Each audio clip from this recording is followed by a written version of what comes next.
Hello dear friends, very good morning.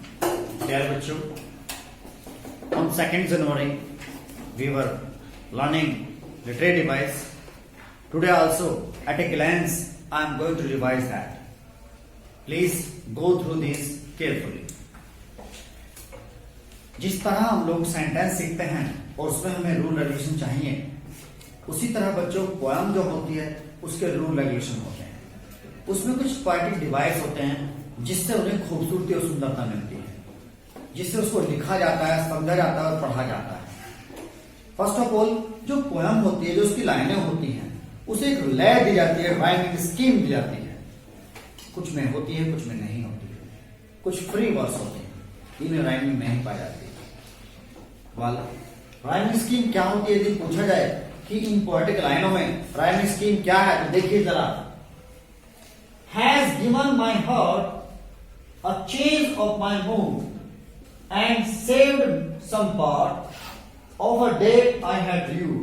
4 लाइनें हैं, इनमें आपने देखा has given my heart and succeeded some my part. ये दोनों साउंड मैच करती हैं, heart and part. यदि हम इन साउंड को एक लय को आवाज नेम दिया जाए ए, तो हमारे पास ए साउंड हो गए. Then a change of mood of the day I had viewed. तो mood and viewed दोनों साउंड मैच करती हैं, तो यहां बच्चों इसका हमने नाम दिया बी. तो अब इस पोएम पैराग्राफ में राइमिंग स्कीम हुई ए बी. ये इसकी राइमिंग स्कीम होती है. यदि यही साउंड फिर रिपीट होती है, जैसे कि and we all have looked. बच्चों फिर इसकी साउंड बी रिपीट हो गई. ठीक है दैट जो पोएम के लाइनों के लास्ट के वर्ड होते हैं, उनमें जो एक लय होती है, जो साउंड होती है, जो वो साउंड मैच करती है, उस साउंड को एक नाम देते हैं. अब ये हर्ट एंड पॉट मैच कर रही है, तो उसका हमने नाम दिया ए. जितनी बार ये साउंड आई उसको नाम दे दो. देन फिर कोई दूसरी साउंड है, वो मैच होते हैं मूड, रूड, इसको हमने नाम दिया बी. जितनी बार वो है. कोई और साउंड है, उसको हम नाम देंगे सी. क्या नाम देंगे? सी. यदि यही साउंड रिपीट हो रही है तो फिर तो उसको ए या बी देंगे. यदि कोई और अदर साउंड है तो उसको सी. कोई और साउंड है उसको डी. इस प्रकार जितनी बार वो रिपीट होती है उसे उतनी बार नोट करते हैं. और उसकी लाइन के अकॉर्डिंग यदि ये साउंड लाइन यहां न होकर यहां हो, ए चेंज ऑफ मूड. अब देखो बच्चों, has given my heart and saved some part, दोनों साउंड एक साथ हैं. Of a day I had viewed, a change of mood, ये दोनों साउंड एक साथ हैं. अब इसकी राइमिंग स्कीम क्या बनेगी? A B. इस तरह पोएम की राइमिंग स्कीम निकाली जाती है.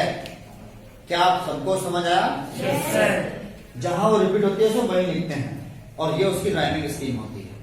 यदि पूछा जाए कि इन लाइनों में राइमिंग स्कीम क्या है, तो आप खुद फाइंड आउट करेंगे और उसे बताएंगे. Is that clear? Yes sir. Okay.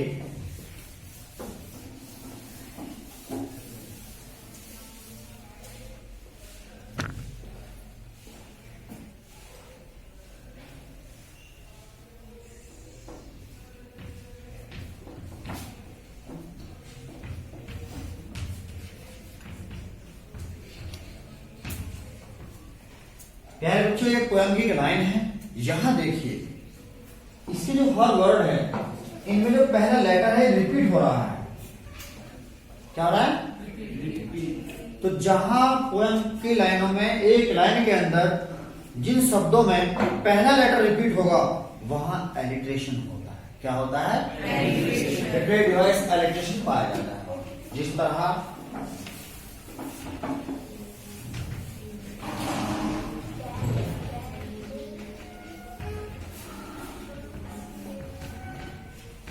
यहां देखो, ट्रैवली, ट्रांजिट, फिट, इस लाइन में दोनों वर्ड जो है पहले जो ट्रांजिशन टी मैच हो रहा है, टी रिपीट हो रहा है। पोयम में पहला लेटर शब्दों का यदि रिपीट होता है तो वहां क्या होता है? और यदि बेटा पूरा वर्ड रिपीट हो, जिस तरह एंड आई डिड और मैंने किया, स्माइल स्माइल एंड स्माइल। इस लाइन में बच्चों देखो स्माइल वर्ड रिपीट हो रहा है ना? yes, तो यहां कौन सा लिटरेरी डिवाइस है? रिपीटेशन। Very good. तो जहां शब्दों के पहले लेटर्स रिपीट होते हैं वहां एलिट्रेशन होता है, जहां पूरे वर्ड रिपीट होते हैं वहां रिपीटेशन होता है। राइमिंग स्कीम आपको निकालना आ गया। Is that clear? अब इमेज करें। इस पोयम में इमेजिनरी होता है जब पोएट कुछ शब्दों का इस्तेमाल करते कुछ कल्पनाओं में खो जाता है, कुछ इमेजिन करता है। जिस तरह एक पोयम है आपकी बॉल, उसमें उस बच्चे की बॉल खो जाती है, पोएट उसे देखता है और अपने बचपन की यादों को इमेजिनरी के रूप में रिमाइंड करने लगता है। सोचता है कि बचपन ऐसा ही होता है, मेरा बचपन भी कहीं खो गया, एक समय था मैं इस तरह था, टाइम पास करता था, ऐसे बहुत प्यार करता था अपनी बॉल से, इसका भी बचपन है। अपने बचपन की यादों को रिमेंबर करता है, तो इमेजिन करता है, इमेजिनरी। जहां हम किस चीज में खो जाते हैं, राइट, इमेजिन करने लगते हैं। यहां भी पोएट, आपने अभी 4 लाइनें पढ़ी थी, the way a crow shoot down on me dust of snow from a hemlock tree. Actually poet जो है किसी थॉट्स में होता है, किसी कल्पनाओं में होता है, किसी दुख के गहराई सागर में होता है, उदास मूड होता है, और जो बर्फ उसके ऊपर आके गिरती है ना, उससे उसका मूड बदल जाता है, लाइफ चेंज हो जाती है, इमेजिनेशन कल्पनाएं बदल जाती हैं उसकी, जीने का सोचने का तरीका बदल जाता है। वो कहता ना कि इसने मेरा पूरा दिन बचा लिया, पूरा दिन बचा लिया। तो इमेजिनरी बच्चों वहां होता है जहां हम लोग इमेजिन करते हैं, कल्पनाओं में खो जाते हैं, कुछ भी इमेजिन करने लगते हैं। आपने एक पोयम, वो छोटी सी पोयम थी अमेंडा, वो लड़की इमेजिन करती है कि काश मैं वाटर फेरी होती और मैं ऐसे जल में तैरती और ये करती और ये करती, है ना? She lost in imagination, so there was imaginary. Irony बच्चों जिस पोएम में कोई मैसेज पास होता है, पोएट कुछ शब्दों के जरिए कुछ कहना चाहता है, पोएट कुछ शब्दों के जरिए कुछ एक्सप्लेन करता है, जिस तरह जैसे कि एक मैसेज जहां डिलीवर होता है। एनिमल, आपने पोएम पढ़ी तो उसने देखा जू के अंदर, चिड़ियाघर के अंदर जो टाइगर था वो कैसे फील करता है और बाहर उसकी लाइफ कैसी होती है। तो अब वो ये कहना चाहता है कि हमें पशुओं के प्रति इतनी क्रूरता नहीं दिखानी चाहिए, उन्हें भी अधिकार है, उन्हें भी जीवन जीने का फ्री अधिकार है, वो भी इस पृथ्वी पर। Not only these animals, so many species, millions species we share earth together. बहुत सारी प्रजातियां हैं जो इस पृथ्वी को शेयर करती हैं। सागर की बात करें तो बहुत सारे जीव जंतु हैं, पृथ्वी की बात करें तो बहुत सारे जीव जंतु हैं, आकाश की बात करें तो बहुत सारे जीव जंतु हैं जो आकाश में है नहीं। तो प्यारे बच्चों, हमें इसमें एक मैसेज है, एक आयरनी है कि हमें एनिमल्स के प्रति इतना क्रूर नहीं होना चाहिए, हमें अच्छे से रहना चाहिए, भाईचारे से जीना चाहिए और किसी की आजादी नहीं छीननी चाहिए। Nobody has pure right on this earth. किसी का भी इस पृथ्वी पर पूर्ण अधिकार नहीं है। सबका अपना अधिकार है, सबका अपना जीवन है, सबका अपनी फ्रीडम है। We should not snatch others' freedom. हमें दूसरों की आजादी नहीं छीननी चाहिए। अब बच्चे डिवाइस होता है सिमिली, जहां दो विभिन्न वस्तुओं में कंपैरिजन की जाती है, तुलना की जाती है, डिफरेंट काइंड ऑफ किसी एक गुण के कारण। जिस तरह हम लोग कहते हैं ही वॉक्स लाइक एन एलिफेंट, ये हाथी की तरह चलता है। ये ह्यूमन है, वो एनिमल है। चाल के कारण इनकी समानता है, इसलिए हमने इसकी तुलना की। ही वॉक्स लाइक एलिफेंट। सी सिंग्स लाइक कोकिला, ये कोकिला की तरह गाती है। आपने एक देखा लता मंगेशकर का नाम सुना है, उसकी कंपैरिजन की थी कोकिला से। वो ह्यूमन है, वो बर्ड है। उनके गीत के कारण, सुरीली आवाज के कारण उनकी तुलना उससे की जाती है। और इसमें कंपैरिजन वर्ड पाए जाते हैं, जिस तरह life is like a dream. जीवन की और लाइफ की तुलना है, दोनों स्वप्न जैसे हैं। दोनों की समाप्ति के बाद कुछ नहीं बचता, कुछ रियल नहीं होता। जो वास्तविक दिखाई पड़ता है कुछ भी वास्तविक नहीं है। अपने चाहने वाले भी कहते हैं निकल निकल जल्दी घर उठाओ, उसको दफनाओ, जब डेड हो जाते हैं। सपना है, सब कुछ सच लगता है, खुलते कुछ नहीं होता। हमारी मृत्यु के बाद भी सब समाप्त होता है, बिल्कुल। और इसमें कंपैरिजन वर्ड का इस्तेमाल किया जाता है, लाइक ए ड्रीम, है ना। और बच्चों, यदि कहा जाए he is as normal as his father, वो उतना महान है जितना उसके पापा, यहां सिमिली नहीं है, क्योंकि दोनों इंसान हैं। दोनों डिफरेंट चीजें होनी चाहिए और कंपैरिजन वर्ड होने चाहिए। Then there is simile. क्या है?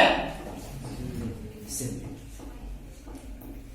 और यदि तुलना हो रही है और कंपैरिजन वर्ड नहीं है, तो वहां मेटाफर होता है। वहां यहां पे तुलना है। लाइफ इज अ ड्रीम, जीवन एक स्वप्न है। सिमिली में तो कहा जाता है कि स्वप्न जैसा है, मेटाफर में कहते हैं जीवन एक स्वप्न। बात समझ आई? जैसे कि camel is the ship of dessert. Camel Rajasthan का जहाज है, रेगिस्तान का जहाज है। ये नहीं कहा कि जहाज जैसा है, जहाज ही है। तो मेटाफर और भी प्रभावी होता है, उसमें उस चीज को बस मान लेते हैं। क्या करते हैं? मान लेते हैं। तुलना तो होती है, but we believe that he is same, वो उस जैसा है। तो जहां बच्चों कंपैरिजन वर्ड पाए जाते हैं, तुलना होती है, वहां सिमिली है। जहां तुलना होती है, कंपैरिजन नहीं होते, उसे बस मान लेते हैं, वहां मेटाफर होता है। हम लोग कहते हैं कि is the tiger of our class, हमारी क्लास का टाइगर है। तुलना है, कंपैरिजन वर्ड नहीं है, देन मेटाफर। कौन सा डिवाइस है? Metaphor. Okay, now come on personification, मानवीयकरण। किसी चीज का इंसान मान लेना। एक सेंटेंस है, लव इज अ ब्लाइंड, प्यार अंधा है। तो क्या प्यार के आंखें हैं? क्या वो इंसान है जो उसके आंखें हैं? बस उसे इंसान मान लिया, दैट्स व्हाई यहां पर्सनिफिकेशन है।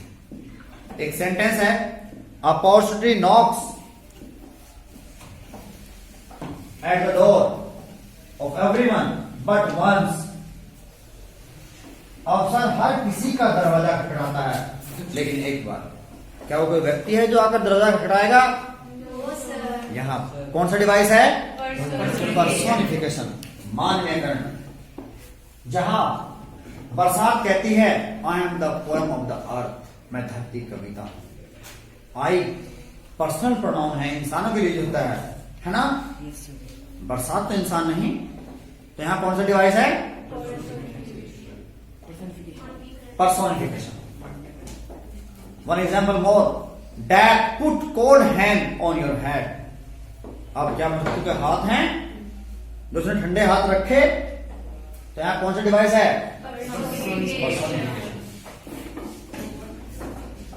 Hyperbole.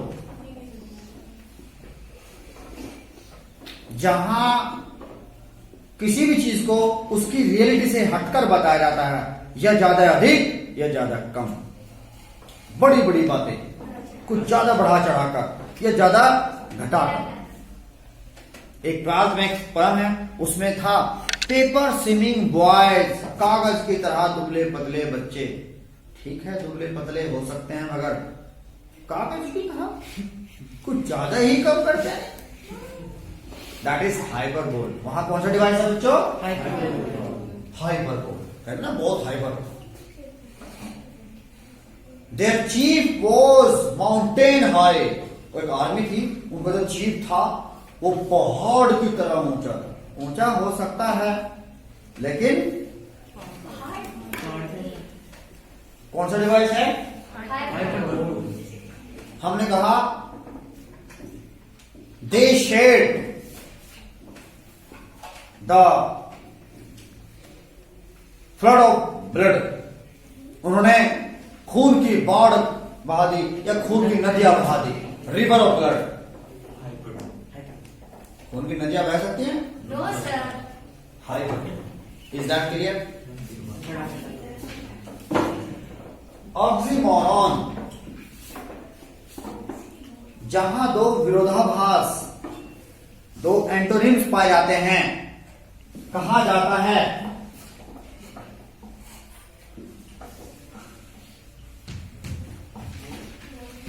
Love is sweet and bitter. मीठा और कड़वा दोनों एंटोनिम्स हैं। This is an open secret.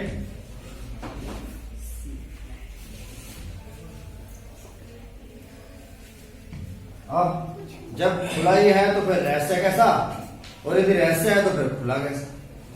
दोनों एंटोनिम्स एक ही लाइन में पाए जाते हैं। जहां दो वर्ड एक लाइन में, दो वर्ड विरोधी पाए जाते हैं, अपोजिट पाए जाते हैं, वहां होता है ऑक्सीमोरॉन। क्या होता है? ऑक्सीमोरॉन। बच्चों आप सभी को सुनने आ रहा है? Yes sir. जिस तरह he is the wisest fool in his group, he is the wisest fool in his group, सबसे बुद्धिमान और मूर्ख दोनों वर्ड हैं, एंटोनिम्स हैं। ये अपने क्लास ग्रुप में सबसे बुद्धिमान मूर्ख है। बस अब प्यारे बच्चों, नेक्स्ट लिटरेरी डिवाइस है आपका ऑक्सीमोरॉन, ओनोमेटोपोइया। जहां साउंड से मालूम पड़ता है उसका मीनिंग, उसका सेंस, एक ऐसा फिगर ऑफ स्पीच, साउंड से आप उसका आभास कर सकते हैं। आपने कहा आई हर्ड सम बार्किंग। अब गाय तो नहीं भौंक सकती ना, कौन भौंकता है? जहां साउंड से उसका मीनिंग मालूम पड़ जाता है। जैसे नदी कहती है I chatter chatter as I flow, मैं कल कल की आवाज करके बहती हूं। तो कल कल की आवाज कौन करता है? पानी, है ना? एक सेंटेंस है,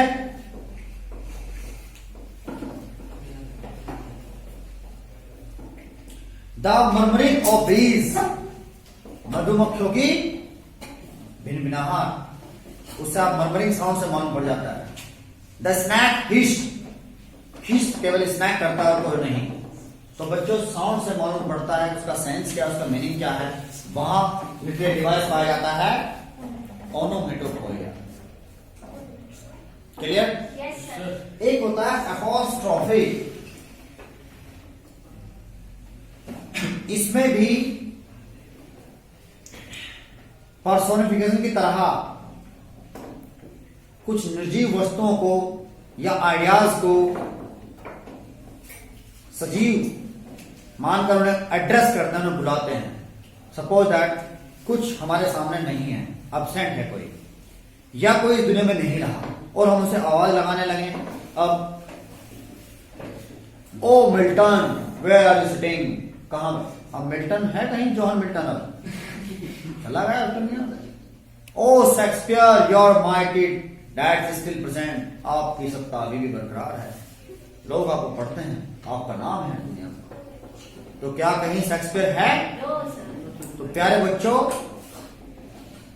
अपोस्ट्रोफी जहां आवाज लगाई जाती है, जहां साउंड एक्सक्लेमेशन मार्क्स मिलता है और आवाज लगाते हैं, समुद्र को कहा जा रहा है rolled rolled O grey ocean, rolled and break the black stone. आओ आओ तोड़ो। तो जहां किसी को एड्रेस किया जाता है, बुलाया जाता है, पुकारा जाता है, वहां होता है apostrophe। क्या होता है? Just like O dad where sitting.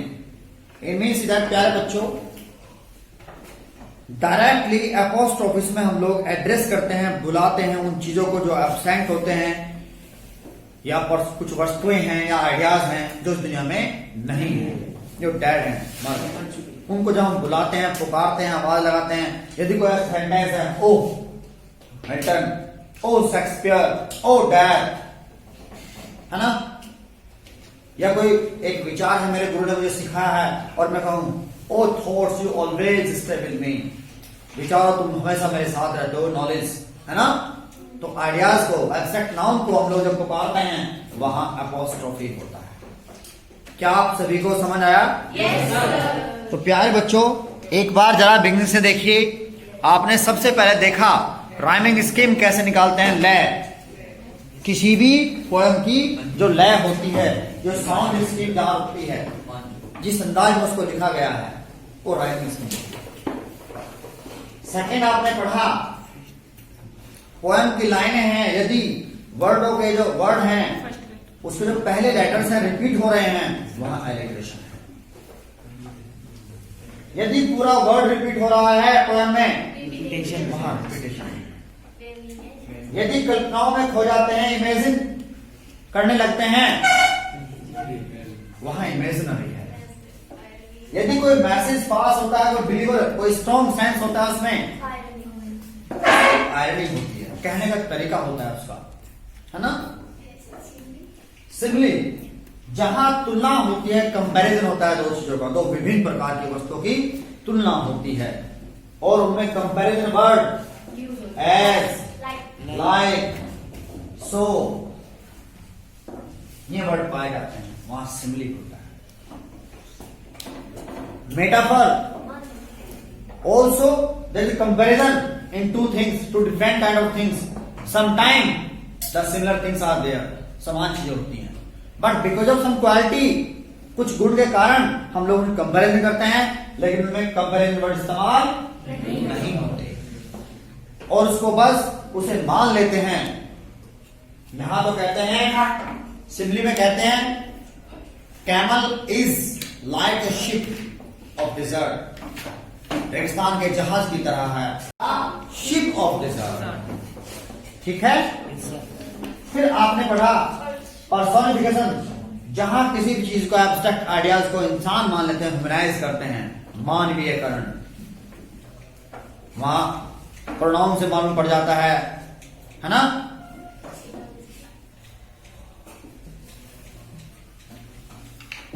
Hyperbole, जहां बहुत ज्यादा बढ़ा चढ़ा कर कहा जाता है या बहुत घटा कर कहा जाता है। आपने कहा होगा डींगे मारता है बड़े बड़ी, है ना, हवाई के लिए जहां फेंके जाते हैं। ऑक्सीमोरॉन, जहां एंटोनिम्स पाए जाते हैं, विरोधाभास पाया जाता है, दो शब्द ऐसे मिलते हैं जिनका मीनिंग एंटोनिम्स होते हैं, जो एक दूसरे का एंटोनिम्स होते हैं। खट्टा मीठा एक साथ, है ना, अगली, ब्यूटीफुल अगली, इस प्रकार। ओनोमेटोपोइया, जहां साउंड से उसका मीनिंग का आभास होता है। एपोस्ट्रोफी, जहां एड्रेस किया जाता है, बुलाया जाता है, पुकारा जाता है, किसी एब्सेंट व्यक्ति को जो प्रेजेंट ना हो, या फिर वो डेड हो, या एब्स्ट्रैक्ट आइडियाज को आवाज लगाई जाती है। पर्सोनिफाइड वस्तु भी किया जाता है, पर्सोनिफाइड भी किया जाता है और एड्रेस किया जाता है। थिंग इज दैट, उसमें एक्शन मार्क्स मिलता है। तो उम्मीद करते हैं बच्चों आप सभी को समझ आए होंगे। Read them carefully, make notes from the books, and onward tomorrow we'll go through. Thank you. Thank you.